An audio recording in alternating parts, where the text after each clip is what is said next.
अस्सलामु अलैकुम। बात तो ठीक है, पर समझे कौन। पुराने ज़माने की बात है कि एक शिकारी परिंदे पकड़कर बाज़ार में चंद दामों के एवज़ फ़रोख्त करता था। एक दिन उस बाज़ार में एक नेक आदमी का गुज़र हुआ, तो उसने सोचा कि उन आज़ाद परिंदों को कैद करना तो बहुत बड़ा गुनाह है।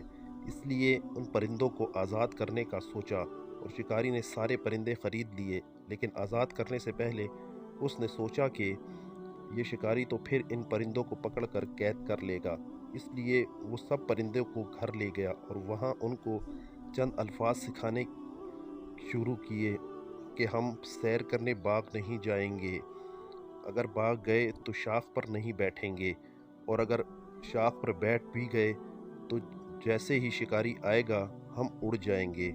एक अरसा मेहनत के बाद वो नेक आदमी अपनी इस मेहनत में कामयाब हुआ और परिंदे वो बोली बोलने लगे।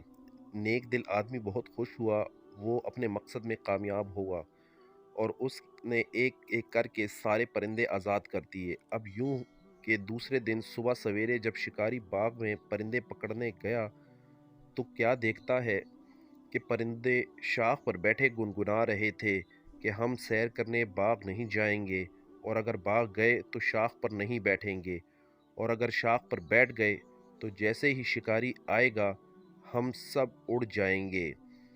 शिकारी ये देखकर बहुत खुश हुआ कि अब तो इन परिंदों की वो मुंह मांगी कीमत वसूल कर सकेगा, और यूं उसने वो परिंदे पकड़कर महंगे दामों फरोख्त कर दिए। और परिंदों ने सिर्फ अल्फाज रट लिए थे, उनको क्या मालूम था कि बाघ क्या चीज़ है, शाख क्या होती है, और शिकारी किस बला का नाम होता है, और उड़ना किसे कहते हैं। हम मुसलमानों का भी यही आजकल यही हाल है। कुरान को हम समझते नहीं तो सीनों में कैसे उतरेगा।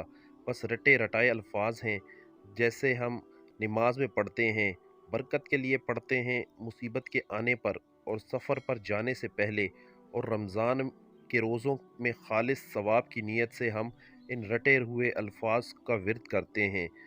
इन परिंदों की तरह हमें भी कानून की इस किताब की समझ ही नहीं कि अल्लाह ने इसमें हमसे क्या मुतालबात किए हैं, कौन से अहकामात दिए हैं, और किन चीज़ों से अल्लाह ताला ने हमको रोका है। कामयाबी के रमूज़ क्या हैं और खसारे का रास्ता कौन सा है, हमारा दोस्त कौन है और दुश्मन कौन है।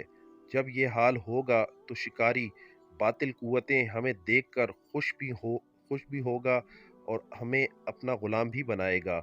हमें बहैसियत मुसलमान अपने आप पर गौर करना चाहिए। आज से ही कुरान मजीद का तर्जुमा ख़ुद भी पढ़ना शुरू कर देना चाहिए और अपने बच्चों की पढ़ाई का भी लाजमी हिस्सा बनाना चाहिए।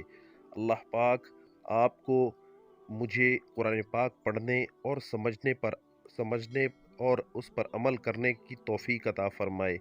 आमीन सुम्मा आमीन। दोस्तों, वीडियो को ज़्यादा से ज़्यादा शेयर करें, शायद किसी को फ़ायदा हो जाए और हमारी निजात का ज़रिया बन जाए। वस्सलाम।